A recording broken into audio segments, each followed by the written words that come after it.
Vamos lá, olha só. Esse é um dos recursos mais importantes que a gente analisou. Por quê? Porque pode significar o recebimento ou não do crédito pelo reclamante, pelo trabalhador, e, consequentemente, o recebimento dos honorários pelo advogado também. E aí, esse recurso de hoje, ele tem, deixa eu dar uma olhada aqui, são 22 páginas, mas a gente vai fazer uma análise rápida. Eu até destaquei alguns trechos aqui, para a gente não perder muito tempo no começo. A lógica dele, a fundamentação é tranquila também. E aí eu vou explicando passo a passo do que aconteceu nesse recurso e os requisitos envolvidos. A questão que é discutida aqui é o quê? É o ônus da prova em relação à culpa em vigilando da tomadora de serviços quando for um ente público. E aí, para nível de recurso de revista, que a gente tem os fundamentos lá do artigo 896. Quais que são esses fundamentos que a gente poderia apontar aqui? A gente tem violação, como discute, né, ônus da prova, poderia ter ali violação do artigo 818 da CLT, ou então 373 do CPC de 2015. Já vi vários recursos serem conhecidos e providos também por contrariedade à súmula número 331, item 5 do TST, ou às vezes má aplicação do item 4, que é aplicável ali às pessoas jurídicas de direito privado, basicamente, né? E eu tinha pensado também no seguinte, eu falei assim, olha, nas lives eu costumo falar de alternativas de fundamentação, né? A gente pode colocar também divergência jurisprudencial. E eu pensei o seguinte, olha, se for um recurso no rito sumaríssimo, que só pode apontar violação de dispositivo da Constituição Federal, ou contrariedade à súmula do TST, ou súmula vinculante do Supremo. Só que aí eu lembrei que a gente tem o artigo 852, deixa eu ver aqui, A, da CLT, que lá no parágrafo único vai falar que estão excluídos do procedimento sumaríssimo as demandas em que a administração pública direta, autárquica e fundacional, ou seja, as pessoas jurídicas de direito público, não podem entrar ali no rito sumaríssimo, né? Então a gente teria essa restrição aí em relação às pessoas jurídicas de direito público. Mas enfim, a gente poderia apontar violação do devido processo legal, por exemplo, né? E antigamente o Supremo não entrava nessas discussões, que são mais infraconstitucionais, mas existe a possibilidade do Supremo se manifestar e decidir aí de quem que é esse ônus da prova. Apesar de ser uma matéria infraconstitucional, né? Que está lá na CLT, exatamente nesses artigos aqui, 818, ou no 373 do CPC de 2015, mas como se trata de uma matéria bastante pertinente aí, está tendo muita discussão, é capaz que o Supremo entre nessa discussão. Vamos esperar aí, né? A Sandra entrando. Boa tarde, Sandra. Murilo está esperando uma audiência. Marcílio, boa tarde. Basílio também. Valeu. Já vamos começar então essa análise, pessoal. E aí aqui a gente tem a abertura do tópico, né? Da recorribilidade da decisão. É uma decisão, um acórdão, um TRT da 5ª Região, na Bahia. A parte vem dizendo aqui, vem ter por recurso com fundamento lá no 896, alíneas A e C da CLT. A linha A fala de divergência jurisprudencial, basicamente. Possibilidade de contrariedade à súmula também. E a linha C fala de violação da Constituição Federal e de lei federal. Beleza. Então, já vamos para a segunda página. A parte já apontou aqui algumas violações. Artigo 97 da Constituição Federal e contrariedade à súmula vinculante 10 do Supremo. Vamos falar da cláusula de reserva de plenário. A gente vai ver que não era o caso de apontar esses dispositivos aqui, apesar de que, em tese, o Supremo... Teve até uma decisão recente, né, do Supremo que conheceu, acho que foi do recurso extraordinário, ou foi da reclamação trabalhista, aquela discussão que está tendo muito agora sobre possibilidade de inclusão de uma empresa do grupo econômico que não participou da fase de conhecimento lá na fase de execução. Esse recurso, eu não lembro se era o recurso extraordinário ou se era reclamação constitucional. Foi conhecido, salvo engano, por violação do 97 da Constituição ou então contrariedade à súmula vinculante 10. Ambos falam ali da cláusula de reserva de plenário, né, fubente, enfim. Mas a parte apontou também contrariedade à súmula 331 do TST, artigos 5º, inciso 2, 37, inciso 21 da Constituição Federal. Lei de licitações aqui, artigo 3º, parágrafo 1º, inciso 1, o artigo 71, artigo 8º da CLT também, 50 do Código Civil, vários dispositivos aqui, alguns que não tem pertinência, não tem essa ligação direta com o tema da responsabilidade subsidiária, beleza? Tampouco em relação ao ônus da prova. Como a questão aqui é o ônus da prova, eu apontaria a violação do 818 da CLT. Aplica esse entendimento para as pessoas físicas ou só para jurídica? Qual entendimento especificamente? A possibilidade de inclusão na fase de execução?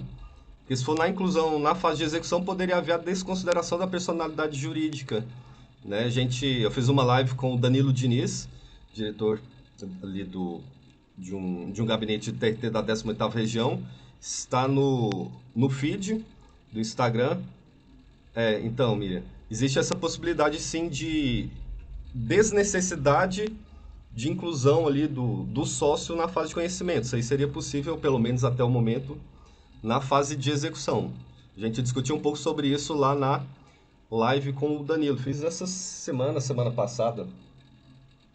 O Murilo está dizendo aqui que foi na reclamação constitucional, né? Foi do ministro Gilmar Mendes. Exatamente. Então foi nessa... Porque teve uma adesão da primeira turma também, né? Foi relatada pelo Alexandre de Moraes, em que ele reconheceu a possibilidade, na verdade, a turma, né, reconheceu a possibilidade de inclusão dessa empresa do grupo econômico somente na fase de execução. Então, existem essas decisões conflitantes, até por isso que o TST, lá na presidência, na vice-presidência, sobrestou os processos que estiverem em nível de recurso extraordinário em que seja discutida essa matéria. O ministro Dória recebeu o recurso extraordinário, por isso ficaram sobrestados. Foi escolhido mais um outro processo, né, que representou a controvérsia ali, para o Supremo decidir essa questão.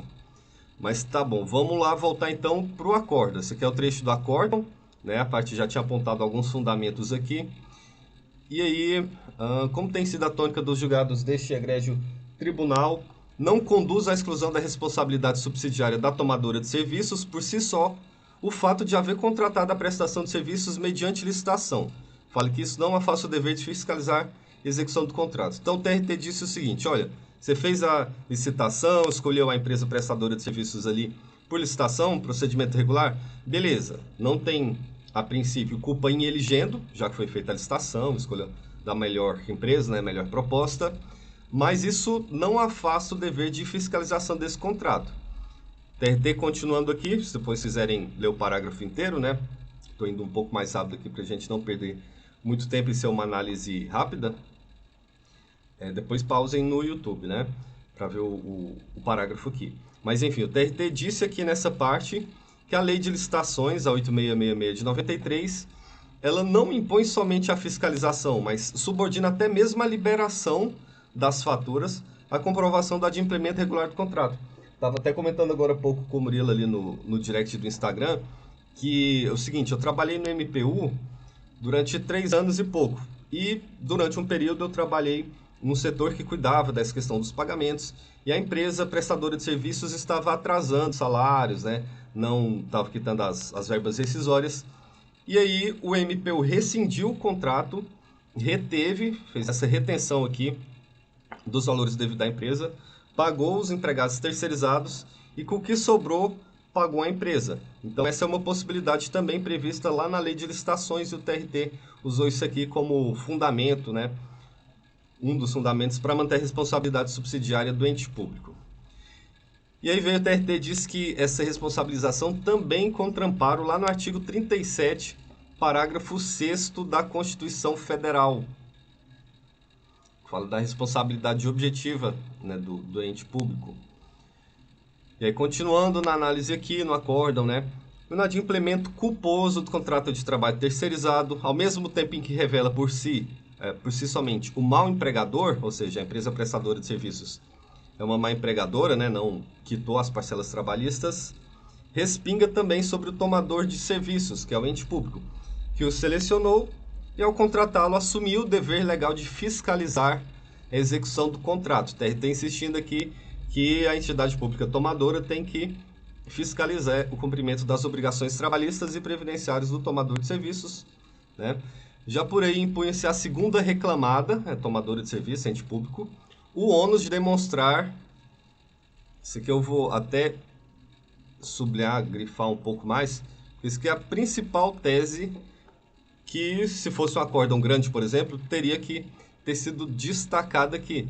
Porque é quando o TRT vai discutir de quem que é o ônus de demonstrar culpa invigilando da tomadora de serviços, certo? Então, está aqui o TRT dizendo claramente: incumbe à segunda reclamada, tomadora de serviços, o ônus de demonstrar o exato cumprimento desse dever para eximir-se do efeito reflexivo da responsabilidade trabalhista diretamente atribuída ao empregador inadimplente. Então, a responsabilidade é do empregador, né, da prestadora de serviços, mas como reflexo da culpa invigilando ali, da obrigação de fiscalizar o cumprimento dessas obrigações, teríamos como efeito a responsabilidade subsidiária da entidade pública.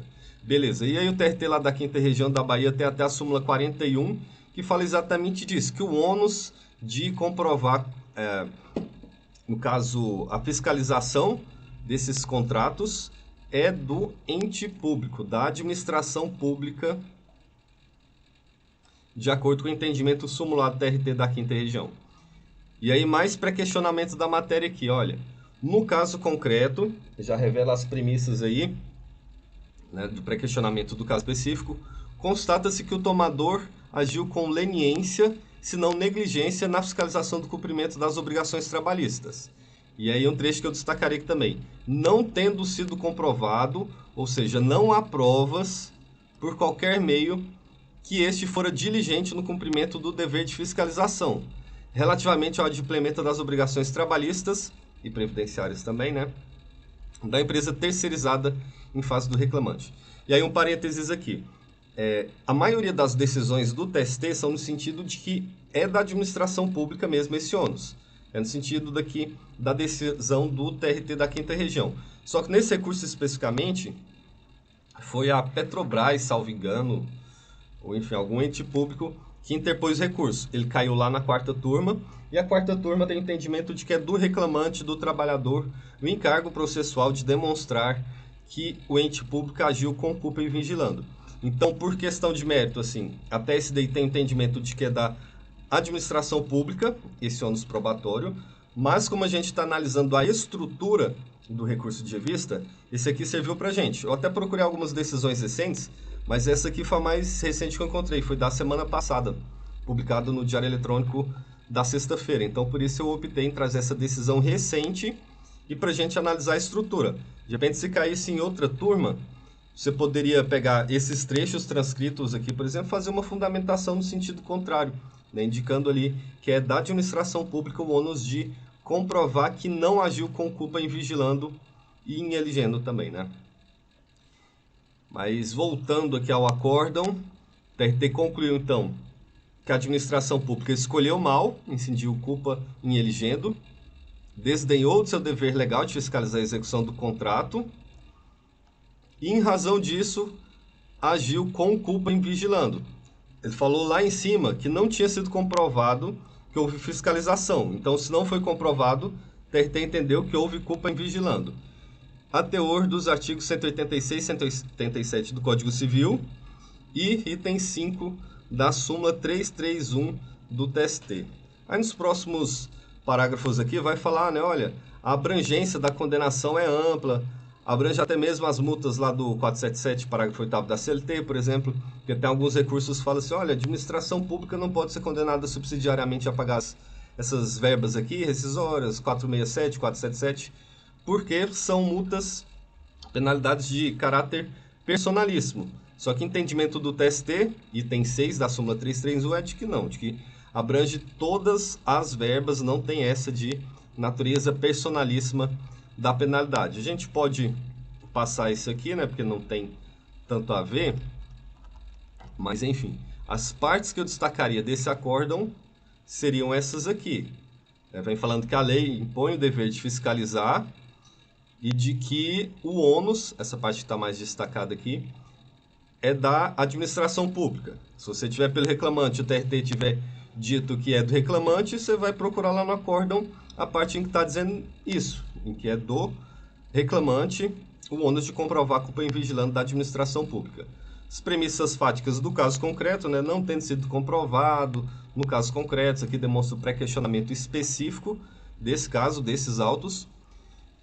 E aqui a parte em que o TRT, baseado nessa fundamentação de que não foi comprovado, né, a fiscalização pela administração pública, houve essa culpa em vigilando. Beleza, então a gente já tem os trechos aqui. Vamos partir para a fundamentação desse recurso de revista aqui. Essa recorrente pauta-se nas normas legais, de forma que tal fato descaracteriza a culpa em vigilando e eligendo. E assim, não há que se falar em responsabilidade subsidiária da Petrobras. Fere diretamente a decisão, pauta-se única e exclusivamente nas alegações da parte reclamante, hora recorrida, sem levar em consideração o que traz aos autos esta recorrente. A gente vai ver que nos próximos parágrafos aqui tem muita argumentação basicamente nesse sentido. Olha, a condenação se deu exatamente com base nas alegações da petição inicial, nas alegações do reclamante, mas a parte que importa, os fundamentos aqui, o cotejo analítico em relação ao que está lá no acórdão TRT, é dizer que o ônus da prova da culpa em vigilando pertence ao reclamante, nesse caso aqui, e não à administração pública. Ele está falando, né, a adesão do TRT não está amparado pelas normas legais vigentes. Esta recorrente pauta-se nas normas legais de forma que tal fato descaracteriza a culpa em vigilando e em eligendo. E vem de novo, né, decisão pauta-se única e exclusivamente nas alegações da parte reclamante. E que eu já tinha até destacado antes, essa é uma das fundamentações mais pertinentes para esse recurso de revista aqui. É descabido e sem amparo legal o entendimento que se ampara de mera presunção. Ou seja, qual que é a tese da Petrobras aqui, da entidade pública? De que houve mera presunção de culpa em vigilando. Por quê que foi mera presunção? Porque não houve prova efetiva de acordo aqui, como consta lá no próprio acórdão do TRT. Sendo uma verdadeira aberração jurídica, o direito não deve pautar-se em mera presunção aleatória. Ok. Tá. Aí vem falando, olha, o Supremo disse aqui que tem que ter prova inequívoca da falha de fiscalização de contrato. Vem falando lá do entendimento do ministro Fux, né? E acabou que o Supremo, na verdade, até o momento, falou assim, olha, essa questão do ônus da prova é uma discussão infraconstitucional. Então, o Supremo Tribunal Federal não poderia se manifestar sobre esse ponto. A gente não sabe até quando isso vai continuar, né? Mas, enfim.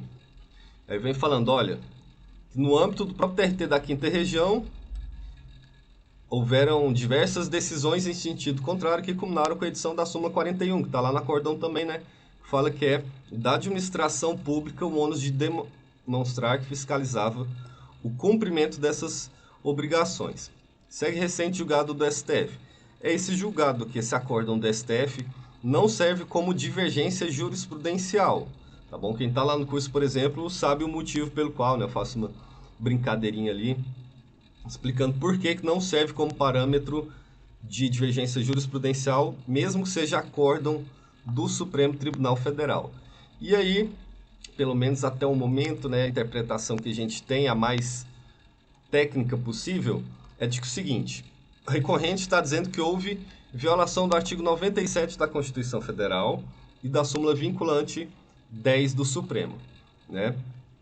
Vamos falar a cláusula de reserva de plenário, né? Mas o que vai dizer tanto esse artigo quanto a súmula?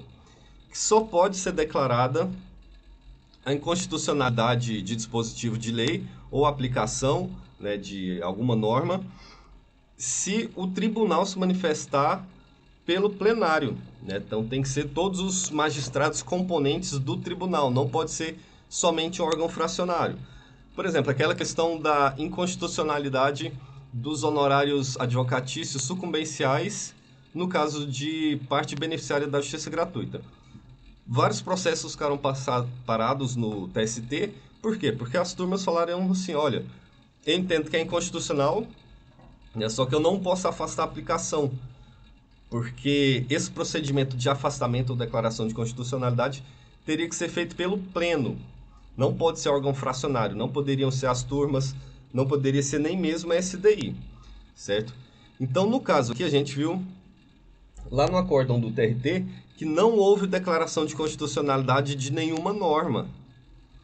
O que houve foi uma interpretação conjunta ali, no artigo 186, 187 do Código Civil, súmula 331 do TST. Então, a gente não pode dizer que houve violação do artigo 97 da Constituição, ou contrariedade à súmula 10, súmula vinculante 10 do Supremo, porque não houve declaração de inconstitucionalidade por órgão que não fosse o tribunal pleno desse tribunal. Beleza? Então, essa tese aqui, tecnicamente, não vinga. Pode ser que o Supremo conheça de um recurso extraordinário com base nessa alegação? Pode, foi o mesmo caso lá do ministro Gilmar Mendes, né? Sendo que, no caso, eu não lembro qual tribunal que era, mas não foi... Era o TST, né? Mas não foi declarada inconstitucionalidade de nenhum dispositivo. Salvo engano, era o artigo 503, parágrafo 5º do CPC. Era a quarta turma, lembrei agora porque teve um voto vencido do ministro Ives, bastante interessante a fundamentação dele. Enfim, então não houve essa violação, essa contrariedade aqui. Vamos lá, violação do artigo 37, parágrafo 6º da Constituição Federal. O que esse dispositivo fala? Que as pessoas jurídicas de direito público e de direito privado, que prestarem serviços públicos, né? Vão responder de forma objetiva. Responderão pelos danos que seus agentes nessa qualidade causarem a terceiros. Não está impondo condição aqui, né? E aí vai dizer que o direito de regresso contra o responsável, contra o agente causador, vai haver essa ação regressiva, né? Na forma subjetiva, ou seja, no caso de dolo ou culpa. Então, a administração responde de forma objetiva e a ação regressiva vai poder ser feita se houver culpa em sentido amplo do agente causador do dano. Beleza? E, de fato, tinha menção esse artigo 37, parágrafo 6º da Constituição, lá no acórdão do TRT. Isso acabou ajudando aí, certamente, o entendimento lá da quarta turma do TST de que foi aplicada a responsabilidade subsidiária de forma automática, né? Fora essa questão do ônus da prova. Beleza, então... não obstante a clareza com a qual normas faz expressar, atribuindo responsabilidade objetiva, somente aquelas que desenvolvem prestação de serviço público. E aí a Petrobras, né, que é uma sociedade de economia mista, não presta serviço público. Então tá falando, olha, o acórdão TRT falou que teve aplicação do artigo 37, parágrafo 6º, mas esse 37, parágrafo 6º é inaplicável porque a recorrente, a parte, não presta serviço público. E é o que está dizendo aqui nesse artigo. Então, foi feito um bom cotejo analítico, uma boa fundamentação, tá vendo? Tá mostrando de que maneira que o TRT, ao decidir daquela maneira, violou o artigo 37, parágrafo 6º da Constituição Federal, porque exatamente não seria o caso de aplicação desse dispositivo. Está falando de responsabilidade objetiva aqui, né? Apesar de que depois o TRT até acabou falando de culpa em vigilando mesmo, discutiu o ônus da prova, mas enfim. Até citou o 37, parágrafo 6º da Constituição Federal e fica um pouquinho difícil de defender, né? O TRT. Divergência jurisprudencial. Petrobras está dizendo aqui que houve divergência com relação a tribunais da 5ª, da 6ª e da 7ª região. O acórdão recorrido é um acórdão do TRT da 5ª região, da Bahia. Então, não serviria para demonstrar divergência jurisprudencial decisões colegiadas do próprio TRT da 5ª região. Poderia ser da 6ª e da 7ª região sem problemas. Vamos ver aqui se foram cumpridos os requisitos desses, lá do 896, parágrafo 7, por exemplo, né, que tem que informar a fonte de... Aliás, o parágrafo 8º que fala da fonte de publicação oficial. O parágrafo 7º que fala que a decisão, que o entendimento do acórdão paradigma não pode ter sido superado em relação ao entendimento firmado pelo Tribunal Superior do Trabalho. De novo, violação do 97 da Constituição Federal e súmula vinculante 10 do Supremo. Se eu fizesse uma minuta de recurso de revista, eu não conheceria, por base nessas violações apontadas, exatamente pelo fato que a gente já falou, que não houve declaração de inconstitucionalidade pelo TRT lá da 5ª região, desse artigo aqui, 71, da Lei de Licitações, a 8666, de 93. Esse argumento aqui ele não vai servir para a gente, beleza? Muito mais pertinente falar que teve violação do 818 da CLT, do 373 do CPC de 2015. Violação reflexa também do artigo 5º, inciso 2, que eu falo direto. O artigo 5º, inciso 2º, vai falar que ninguém será obrigado a fazer ou deixar de fazer alguma coisa, senão em virtude de lei. Qual seria esse entendimento, essa consequência? A gente teria que ir lá na lei, ver o que a lei diz, para chegar à conclusão de que o TRT, por exemplo, violou o que diz essa lei. Somente assim a gente poderia concluir pela existência de violação do 5º, inciso 2º da Constituição Federal. E no recurso de revista tem que ser violação direta, violação literal da Constituição Federal, salvo algumas exceções aí. Quando a lei for bastante clara, né, jurisprudência formada, pacificada do TST ou do Supremo Tribunal Federal, mas em regra não serve a apontar a violação do 5º, inciso 2 da Constituição Federal. A parte vem falando aqui que o artigo 71 da Lei de Licitações exclui a administração pública, né, não imputa qualquer responsabilidade das PJs que compõem a administração pública, nem mesmo em relação às dívidas trabalhistas, previdenciárias, fiscais e comerciais. Então houve apontamento de violação desse dispositivo também.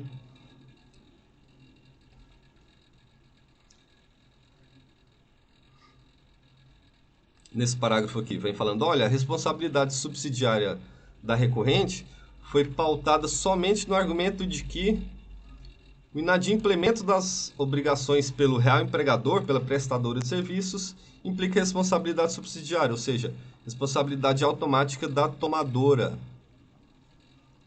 E aí vamos ver se teve aqui, por enquanto não teve divergência jurisprudencial, né? Vem falando aqui, olha, não teve culpa em eligendo porque foi feita a licitação e tendo sido feita a licitação não existiria outra possibilidade de escolha. Como foi feito esse procedimento, a gente escolheu ali a melhor opção, a proposta mais vantajosa para a administração pública. Está falando aqui lá do dispositivo da Constituição Federal que fala da contratação mediante licitação, também não houve violação desse dispositivo, porque o acórdão TRT não se fundamentou em alguma ilegalidade, invalidade ali do procedimento licitatório. Apesar de ter uma menção à culpa em eligendo, foi uma constatação decorrente da própria falta de fiscalização da administração pública que permitiu fosse mantida ali como empregadora uma empresa que não honrava os pagamentos, os deveres trabalhistas, né? Então, apontando aqui a violação desse dispositivo, também não haveria violação do artigo 3º, parágrafo 1º, inciso 1. Não me recordo, mas vamos falar aqui. Também não tem a ver com responsabilidade subsidiária direta, né? Esse dispositivo aqui é irrelevante, impertinente.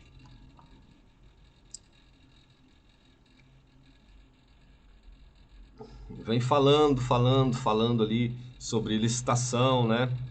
Não tem nada a ver com o objeto da demanda. Eli Lopes Meireles, eu também falo bastante que não adianta citar doutrina não é fundamento apto a promover o processamento do recurso de revista, por mais correto que esteja. E aí eu digo uma curiosidade também, uma vez eu estava pesquisando precedentes para um voto, e aí eu tinha olhado no livro do ministro Maurício Godinho Delgado. Já tem um tempo já que eu fiz isso. E aí eu dei uma olhada no livro, né? Eu não lembro qual questão que era, salvo engano era horas extras, acordo coletivo de trabalho, mas enfim, tinha uma parte ali do livro do ministro e havia também eu tinha encontrado uma minuta de decisão dele de acórdão, aliás, minuta não, né? Era o próprio voto, um acórdão, num processo real. Então, assim, pensando em embargos, né? Se houvesse citação da doutrina do livro do ministro Maurício Godinho Delgado lá no embargos, não poderia ser conhecido com base nisso. Mas se pegasse o mesmo texto e estava o texto literal, Lá no acórdão de turma do TST, esse acórdão poderia servir como divergência jurisprudencial para embargos. Ou seja, o mesmo texto, só que aí era onde estava, né? Se for no livro, não serve. Se for no acórdão, serve. E aí a mesma coisa, a gente tem o professor Bezerra Leite, por exemplo, que era desembargador do TRT da 17ª Região, do Espírito Santo. Se fosse um livro dele, não serviria como divergência jurisprudencial para recurso de revista, mas se fosse o acórdão TRT da 17ª Região, serviria. Até no curso também já tem exatamente uma citação de um caso desse, né, para demonstrar a questão ali da atualidade da divergência jurisprudencial. Por coincidência, tinha sido um acórdão do Bezerra Leite, que eu tinha colocado como parâmetro ali para a gente discutir a questão da atualidade da divergência jurisprudencial. Então, só ressaltar aí que a gente tem que ter cuidado com isso, né, em relação a citações de doutrina. Não é proibido, mas não chega a agregar tanto. Vamos ver aqui, permissivo legal. Vem falando de novo, processo de seleção e contratação de empresas, de licitação, entendimento jurisprudencial. Vamos ver se isso aqui discute questão do ônus da prova. Vamos ver primeiro de qual órgão que é. Ó, do TST. Ah, mas é em embargos? Não, isso aqui é uma citação, né? Vamos dar uma olhada aqui. É um voto de embargos. Bem antigo isso aqui. Ministro Barata Silva. Não tem... É um acórdão da SDI. Tem o número do processo, mas não tem a fonte oficial de publicação aqui. Ah, tá. Tem primeiro esse da 6ª Região. Ok, tá. Tem o número... Caramba, é bem antigo, né? Esse processo aqui, 2001. Publicado no Diário da Justiça do Trabalho da 6ª Região. 27 de março de 2001. Ok. É bem antigo, né? Mas, enfim, vamos ver se tem a questão da discussão do ônus da prova aqui.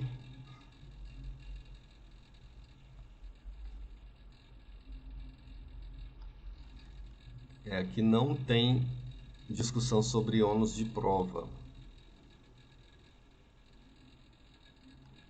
Aqui dono da obra, que é outra situação, né? Não tem especificidade, a gente não está discutindo questão de dono da obra aqui. Aqui está falando de dono da obra também, não tem especificidade normalmente. Então esse, deixa eu até riscar assim, esse aqui e esse aqui não serviriam, porque não tem especificidade, está discutindo questão de dono da obra e é diferente da responsabilidade subsidiária. E esse aqui também não discute ônus da prova, certinho? Já rodaria nesses dispositivos aqui. Responsabilidade por fato de outrem, deu uma viajada, né? Artigo 1521 do Código Civil. A gente já está na página 15, daqui a pouco a gente já termina a análise. Bom, em caso, a Petrobras não é responsável pelos atos ou encargos trabalhistas ou qualquer outra contratada, nem tampouco tem dever de vigilância sobre os seus atos. Eu publiquei recentemente uma decisão, entendimento do TST, e é o seguinte, a parte recorrente tem que ter cuidado com isso aqui. Quando ela fala que não tem dever de vigilância sobre os seus atos, falando aqui que a lei de licitações exclui qualquer responsabilidade que se pudesse imaginar. Então, assim, se a reclamada, a entidade pública, fala que não tem esse dever de vigilância, o TST tem entendido de que basicamente existe uma confissão dessa culpa de vigilante. Fala, olha, eu não tinha o dever de fiscalizar e não fiscalizei mesmo. Isso aqui é um dos temas também lá do curso. Bom, litisconsorte, que é a Petrobras, empresa empregadora, não foi criada nem é mantida pela Petrobras, argumento irrelevante, não tem nada a ver, né? Não tem qualquer participação por parte da recorrente no capital social, nem gerência em sua administração, argumento irrelevante também. O TRT não disse que existe participação da Petrobras lá na empregadora. O controle da jornada de trabalho sempre foi realizado pelos prepostos da litisconsorte, que lhes fornecia cartão de ponto para aferir a frequência de seus empregados. Violação do artigo 37, parágrafo 6º da Constituição. Então, olha só, pessoal. Inclusive é uma decisão recente, né, da semana passada. Não acompanhei mais, eu tinha selecionado esse acórdão aqui, salvo engano, na terça-feira ou na segunda. De repente, pode haver uma análise dessa questão aqui. É bem perigoso quando a parte fala, olha, eu não tinha dever de fiscalizar. Como a gente comentou, algumas turmas do TST entendem que isso aqui seria basicamente uma confusão, fora o entendimento de que o ônus é da administração pública. E aí de certa forma, houve violação do 37, parágrafo 6º da Constituição Federal, que foi imputada ali a responsabilidade objetiva, com a alegação expressa de que foi aplicado esse dispositivo aqui da Constituição Federal.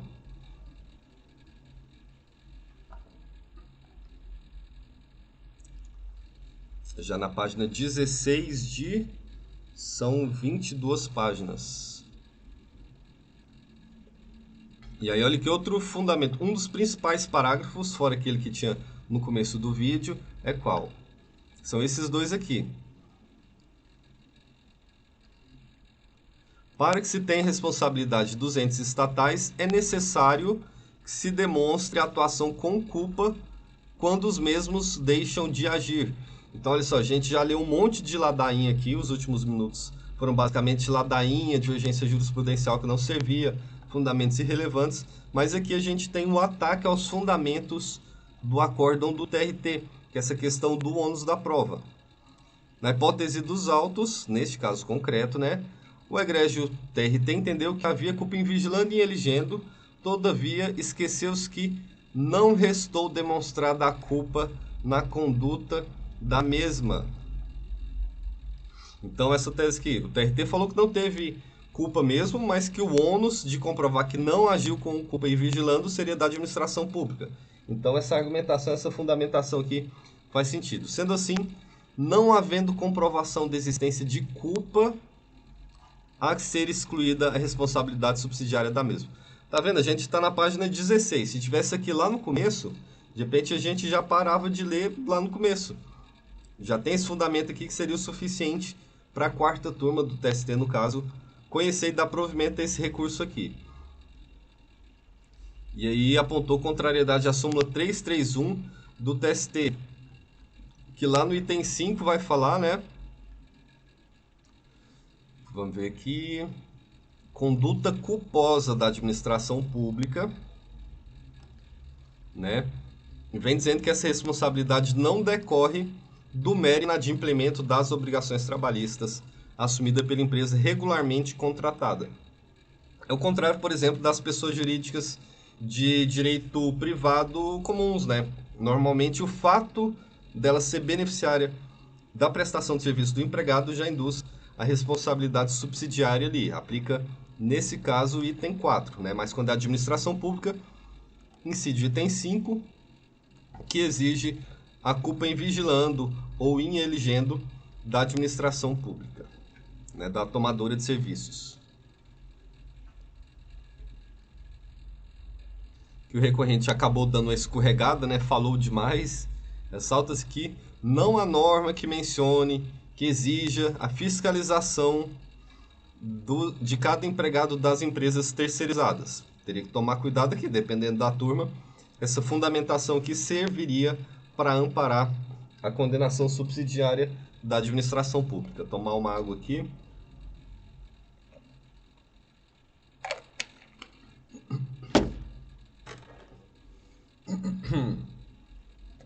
Mais um fundamento aqui agora no recurso de vista, que é qual? Dizendo que o autor nem sequer aponta a falta de fiscalização e não diz nada ali, não menciona nenhum fato específico que comprove essa culpa em vigilando da administração pública. Vai falar, olha, fale que em verdade jamais existiu de fato. Então existe uma certa contradição nos fundamentos, porque uma parte do recurso a Petrobras fala que não tinha o dever de fiscalizar, mas aqui meio que consertando, né, fala, olha, eu não tinha obrigação, mas também não houve essa culpa em vigilando, né, não houve essa falha na fiscalização. Beleza. Vem reiterando essa impossibilidade de condenação automática, né, por falta de pagamento simplesmente de verbas trabalhistas ou previdenciárias. Vai falar que o reclamante não apontou vícios na licitação ou na fiscalização. Insistindo nessa tese aqui de falta de materialidade, falta de fiscalização, que não foi comprovada a culpa em vigilando, nem mesmo a culpa em elegendo, né? A culpa na escolha da prestadora de serviços.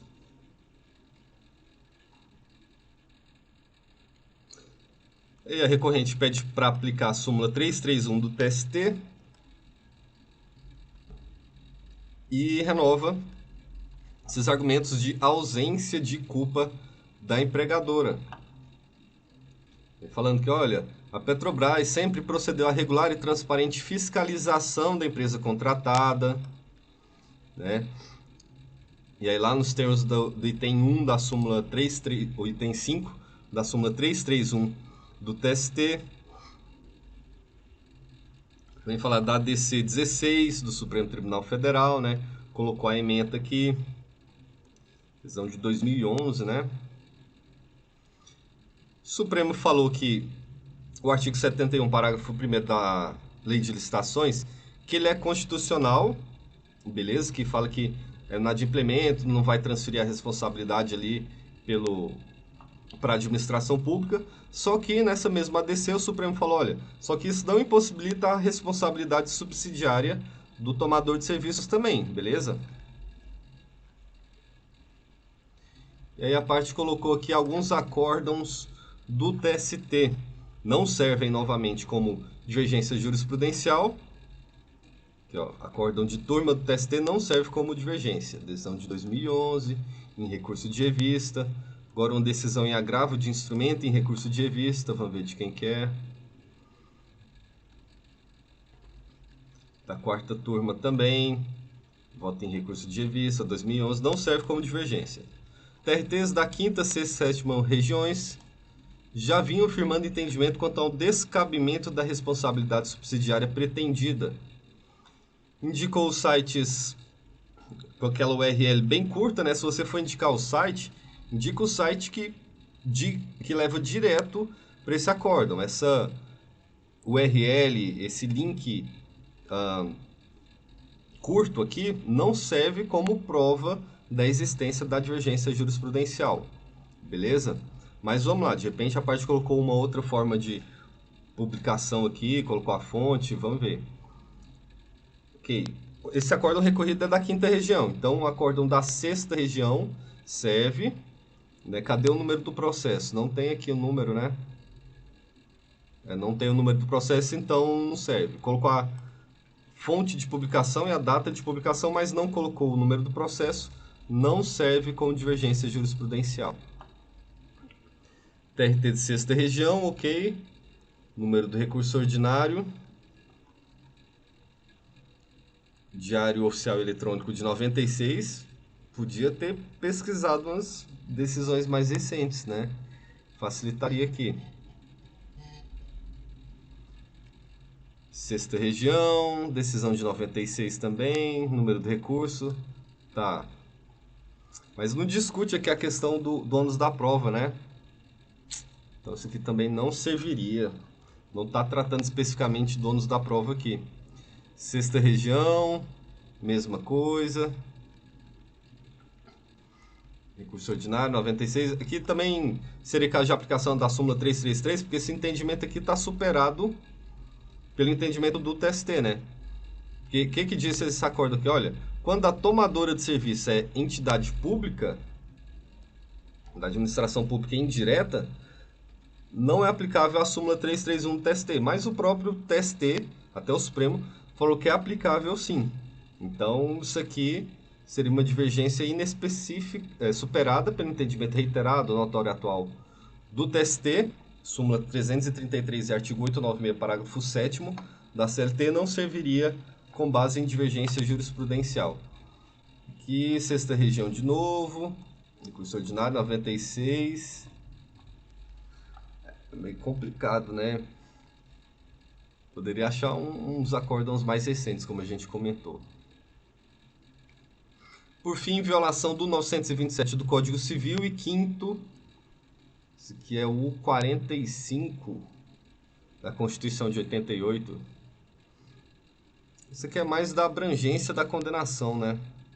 Responsabilidade pelo... Não. Então, especificamente, as verbas de caráter indenizatório. Responsabilidade pelo inadimplemento não pode ser estendido a terceiros. E aí vem falando, olha, na pior das hipóteses, a responsabilidade subsidiária deve recair apenas sobre as parcelas de natureza salarial. É aquela tese que a gente falou, né, de que a abrangência da condenação subsidiária não alcança as verbas de natureza indenizatória, por exemplo, ou então obrigações de caráter personalíssimo. Essa tese não funciona no TST, súmula 331, item 6 do Tribunal Superior do Trabalho. Então ficaria prejudicada essa questão aqui. Decisão de terceira turma do TST, não serve como divergência.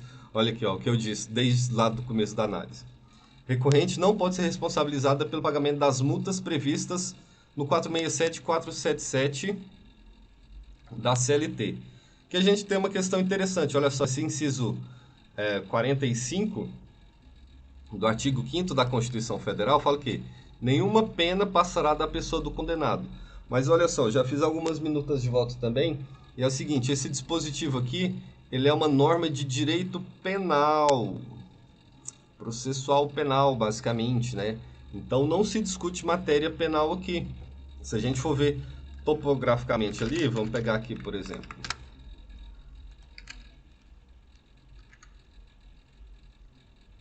Olha só.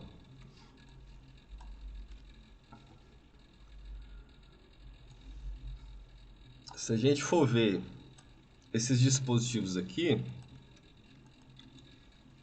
essa parte toda da Constituição Federal vem falando de direito penal. Não sei se está dando para ver direitinho aí na tela, mas olha só.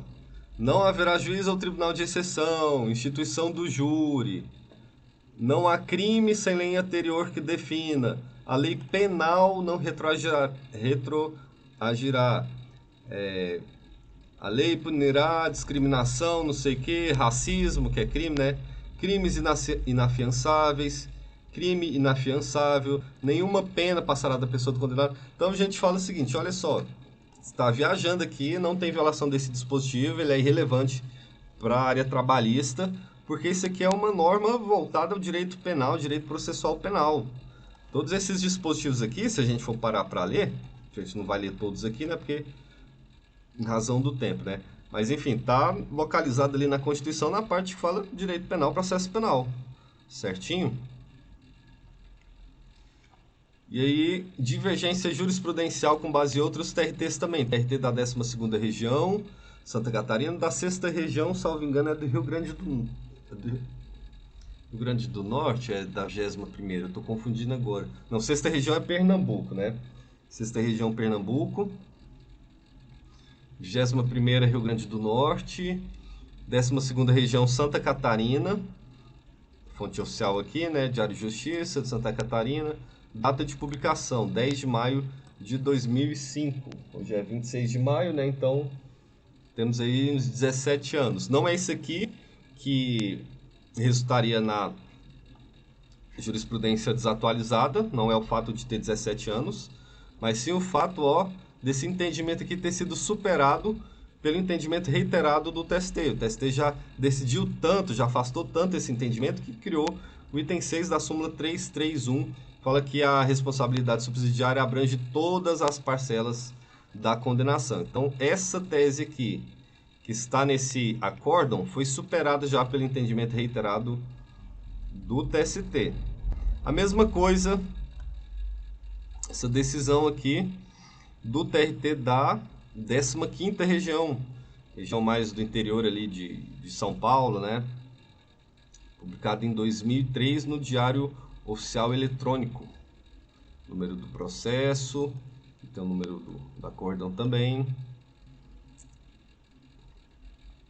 E basicamente foi isso então, pessoal. A gente teve um entendimento ali do TRT, de que o ônus da prova em relação à culpa invigilante pertence à administração pública. A Petrobras recorreu, interpôs esse recurso de revista, questionou essa falta de prova, né? E basicamente fez a fundamentação com o texto analítico ali, dizendo que, como não houve prova da culpa e vigilando, a tomadora de serviços, entidade pública, não poderia ser responsabilizada subsidiariamente pelas verbas objeto da condenação. Eu indicaria violação do ônus da prova aqui, 818 da CLT ou 373 do CPC de 2015. Não precisaria especificar os dispositivos, mas poderia colocar o inciso 1 também, né, que seria o fato gerador do direito da parte autora. Item 5 da súmula 331 do TST, a parte colocou, divergência jurisprudencial, pegaria uma divergência específica, e aí advogado do reclamante faria o quê? Pegaria um acórdão da SDI, um acórdão de outro TRT, dizendo que é exatamente da administração pública o ônus de comprovar a culpa invigilando. Beleza? E é isso aí, pessoal. Então, uma das análises, se não for a análise mais importante que eu já fiz de recurso de revista até o momento. Agradeço a sugestão aí de quem enviou esse tema pra gente. Se tiverem mais sugestão de tema, podem falar lá pelo direct do Instagram, certinho? E é isso. Lembrando que no dia 6 de junho, a gente vai ter a abertura da nova turma do recurso de revista, especialista em recurso de revista. Vai ser a última turma com bônus das aulas ao vivo, que a gente vai fazer muito provavelmente na quarta-feira. A gente vai ter uma aula na segunda, dia 6, depois no dia 8, quarta-feira, e aí provavelmente vão ser nas quarta-feiras. Eu vou ver com o pessoal qual dia a galera prefere, né? E aí no dia 6 vai ter um preço abaixo do que é o preço atual também, certinho? Então aguardem até o dia 6 de junho aí, fiquem ligados, tá bom?